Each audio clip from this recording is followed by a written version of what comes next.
है ना, as problem. As वाले क्वेश्चन आपके 7th क्लास नहीं किए तुमने, 8th में, 9th में, 10th में, 11th में, 12th में, आफ्टर ग्रेजुएशन, मतलब एज आपके पीछे नहीं छोड़ने वाला है। तो एज वाले क्वेश्चन इसलिए इंपॉर्टेंट है। तो एज तो एज वाले क्वेश्चन में कैसे सॉल्व करेंगे? टू मेन टर्म्स आएंगे हमारे पास, एक तो बिफोर और एक आफ्टर। बिफोर मीन्स आप एज को क्या कर दोगे, आप माइनस करेंगे हम। फॉर एग्जाम्पल आज मेरी एज 23 ईयर्स है, तो बिफोर 4 ईयर, 4 ईयर बिफोर मेरी एज क्या हो जाएगी? 23 माइनस 4, 19 ईयर। आफ्टरवर्ड आ जाए, हेंस आ जाए, आइदर नाउ। इस केस में एज क्या करेंगे हम? प्लस करेंगे। In case let the present age is 23 year. After 5 year, after 5 year क्या एज हो जाएगी? 28 ईयर्स। ये इससे क्वेश्चन है। एज क्वेश्चन में दो हमारे पास ट्रिक होंगे पहचानने के लिए। बिफोर में अब करना क्या है? माइनस, ठीक है, एंड देन द आफ्टर और हेंस और now age will be plus. Two terms question में ढूंढना है हमें। Main terms is before and second term is after. One more example,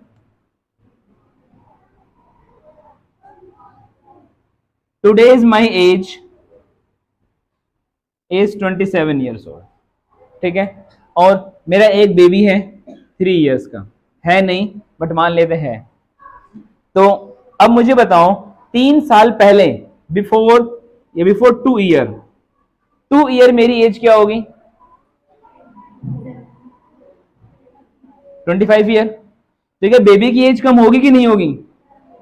वो भी छोटा हो जाएगा ना। वो कितने साल का होगा? 1 साल का। तो जब भी एज कम करेंगे या ज्यादा करेंगे, बेबी में प्लस हो जाएगा और पेरेंट्स में भी हो जाएगा। वन मोर एग्जाम्पल देखिए। अब किसका एग्जाम्पल लें?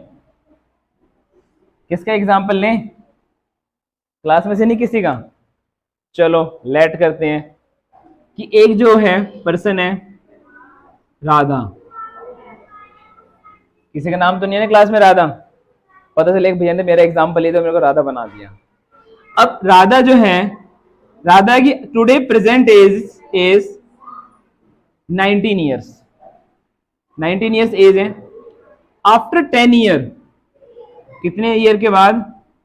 10 ईयर्स के बाद उसकी बेबी की जो एज है वो है 5 ईयर।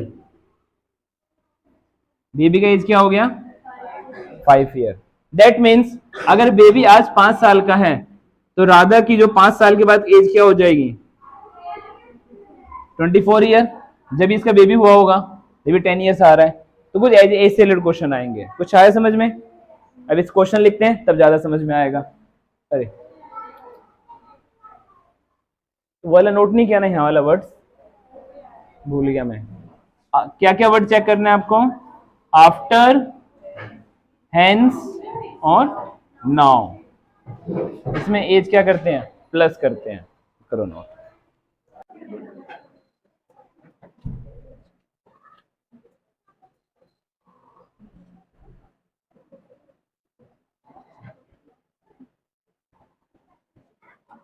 वहां पे एक वर्ड लेटर भी लिख लेना, डॉक्टर वाला बता वहां पे। हाँ लेटर वर्ड लिख लेना।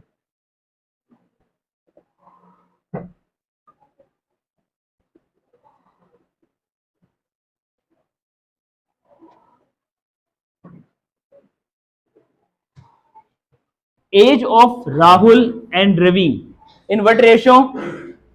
Are in the ratio of 5:7. 4 year later, that means mark the word later. Later आगे तो अब एज क्या करोगे आप? प्लस। और एज जो है दोनों की प्लस हो जाएगी। The sum of age will be 56 year. तो let present age of Rahul, Rahul की प्रेजेंट एज क्या लेट कर लेंगे हम? 5x, फिर present age of Ravi, Ravi is 7x, present age हो गई। कितने ईयर लेटर की बात हो रही है? आफ्टर 4 years, या कह सकते हो, ठीक है। 4 ईयर के बाद राहुल सेज, राहुल की एज क्या हो जाएगी? 5x plus 4। क्या इसको हम प्लस कर सकते हैं? एक मिनट, इसको प्लस कर सकते हैं। फिर रवि, रवि की एज क्या है? 7x plus 4। दोनों की एज निकल गई 4 ईयर के बाद। अब क्वेश्चन के अकॉर्डिंग इन दोनों की 4 ईयर के बाद जो एज है, इनका sum, what will be the sum of 56 year? 5x plus 4 plus 7x plus 4 equal to 56। अब देखो, 5x plus 7x 12x, 4 plus 4 8 equal to 56। Let's solve again. Plus का number minus 12x equal to 56 minus 8। 12x का answer क्या आ जाएगा? 48। x का answer 4। अगर आपको x की वैल्यू पता चल जाए तो राहुल की प्रेजेंट एज क्या है हमारे पास? राहुल की एज क्या हो जाएगी? 5 into 4 20 years, and the Ravi 7 into 4 28 years। ठीक है, ऐसे ऐसे क्वेश्चन होने हैं। हमें आपको टर्म ढूंढना है। क्या टर्म ढूंढना है? Later, before, now, hence. ये वर्ड पता चल जाए तो 4 ईयर के बाद क्या एज है, पहले की क्या है, वो पता चल जाएगा। कोई ऐसा समझ में नहीं आया किसी को? आया कुछ? नोट करो, फिर समझाता हूं। हाँ।